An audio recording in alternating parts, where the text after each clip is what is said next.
Ամպերից այն կողմ, Էլֆիկ Զոհրաբյան։ Միայն երեխաներն էին կարողանում տեսնել իրենց հետ խաղացող ծերուկին։ Նա երբեմն ավելի առույգ էր թռչկոտում կամ վազում գնդակի ետևից, քան շատ երեխաներ։ Հազվադեպ էր հոգնում։ Ծոցագրպանից ջրով լի շիշ էր հանում, նախ հրամցնում փոքրիկներին, վերջում ինքը խմում։ Երբեմն էլ շիշը դատարկվում էր, և նա մնում էր ծարավ։ Ծերուկ, ինձ գցիր գնդակը, արի էս կողմ վազենք ծերուկ։ Մինչև 10 չհաշվես, աչքերդ չբացես ծերուկ,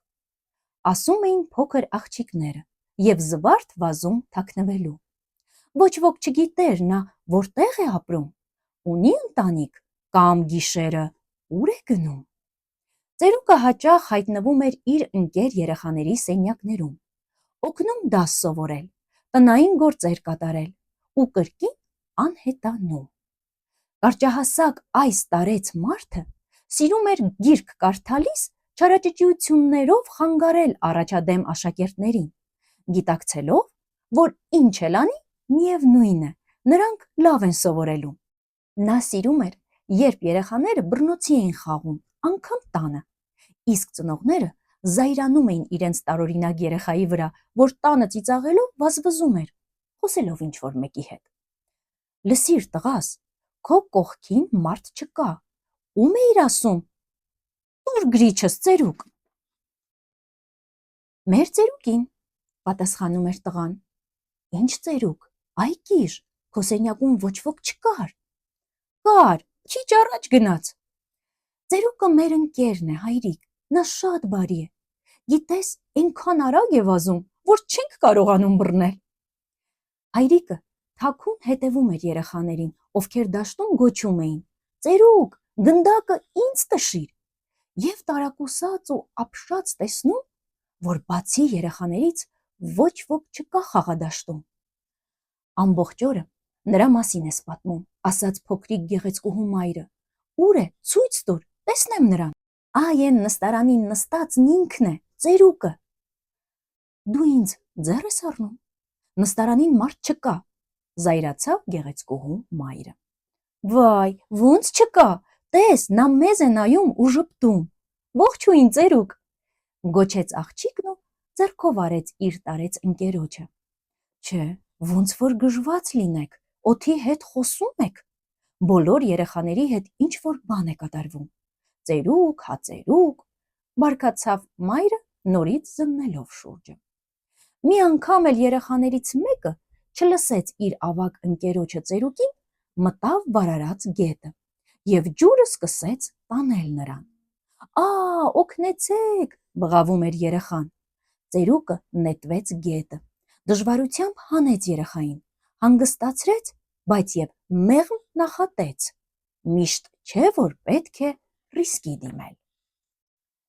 Ծերուկի համբավը ավելի տարածվեց, սակայն տարեց մարդկանց մեջ այդպես էլ չգտան երեխայի կյանքը փրկողին։ Ծնողները շարունակ հետևում էին, որ վերջապես տեսնեն այդ հռչակավոր ծերունուն, բայց այդպես էլ նրանց աչքին չերևաց փրկիչը։ Մեծահասակները եկան այն համոզման, որ ոչ մի ծերուկ չկա, դա երեխաների կատակ հորինվածքն է։ Անցավ մի քանի տարի, երեխաները պատանի դարձան, ծերուկի սպիտակ մորուքը երկարեց։ Նա մի վերջին անգամ խաղաց իր հին ու նոր ընկերների հետ և բոլորին շուրջը հավաքելով ասաց. Իմ սիրելի ընկերներ, գնալուս ժամանակն է։ Ուր ես գնում ծերուկ, միաբերն հարցրին բոլորը։ Ես ընդմիշտ գնում եմ լուսավոր ու անտեսանելի մի տեղ, երբ ձեր տարիքում էի, պատերազմը սպանեց ծնողներիս, իմ քույրն ու եղբայրը, տատիկն ու պապիկը նույնպես սպանվեցին, մի քանի օրվա մեջ ծերացա։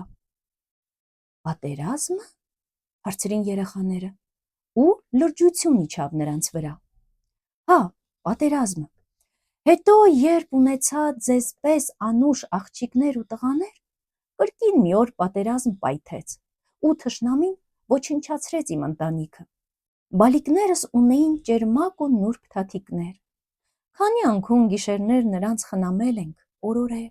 որ մեծանան, լավ մարդ դառնան։ Ի տարբերություն ձեզ, մեծահասակները իսկական պատերազմ են խաղում։ Դադար տվեց ծերունին, ապա կոկորդը սեղմված շարունակեց. Ոչ ոք ինձ չէր նկատում, որովհետև ինձ նմանները շատ էին, իսկ երբ խաղաղություն հաստատվեց, մարդկանց համար սովորական դարձավ չտեսնելը։ Հետո նրանք կարծես կորցրին շատ բաներ տեսնելու կարողությունը։ Իսկ ինչ են ուզում թշնամիները, հարցրեց մի հետաքրքրասեր տղա։ Նրանց ստիպում են միշտ գրավել հարևանների հողերը, որպեսզի մի օր երջանիկ ապրեն, պատասխանեց ծերունին։ Մարդը մարդուն սպանելով, հողեր գրավելով երջանկանում է, զարմացավ տղան։ Դա կհասկանան 2291 տարի հետո, բայց արդեն ուշ կլինի։ Գլուխը կախեց ծերուկը, մի պահ լռեց։ Իսկ հիմա ես գնամ, ձեզ կկարոտեմ, բայց ինչ արած, ժամանակն է։ Ես ընդամենը եկա ասելու, ետ տվեք իմ մանկությունը։ Ես այն ժամանակ չունեի ոչ խաղալիք, ոչ գնդակ։ Միայն ռումբեր էին պայթում, ու մարդիկ միայն խաղաղություն էին երազում։ Իսկ մանկությունը մեկ անգամ է դրվում, ու եկա ասելու, վերադարձրեք իմ մանկությունը։ Մենք էլ քեզ հետ կգանք մանկությունդ ետ ուզելու, չտխրես ծերուկ, ասաց ամենափոքր տղան։ Հա, բոլորս էլ կգանք, տղային միացան մյուս երեխաները։ Ումից ուզենք։ Պատասխանը դեռ չկա։ Շնորհակալ եմ ձեզ, սիրելի երեխաներ, որ դուք կաք։ Իսկ ով է վերադարձնելու քո մանկությունը, ծերուկ, կամ ով է պատասխան տալու նման թանկ կորստի համար, կրկին հարցրեց հետաքրքրասեր տղան։ Ծերուկը չպատասխանեց, ժպտաց և անպե աստիճաններով սկսեց բարձրանալ։ Նա ձեռքով հրաժեշտ էր տալիս, իսկ երեխաները ապշած հետևում էին նրան, մի քանիսն էլ ձեռքով անում։ Նա կամաց փոքրացավ ու ձուլվեց ճերմակ ամպերին։ Շնորհակալ ենք քեզ, ծերուկ, դու երևի երջանիկ կլինես ամպերից այն կողմ։ Գնամ հայրիկիս հարցնեմ,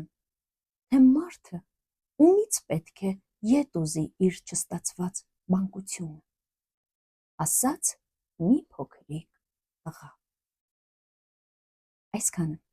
կհանդիպենք հաջորդ անգամ, իսկ դուք մի մոռացեք բաժանորդագրվել մեր ալիքին։ Կհանդիպենք։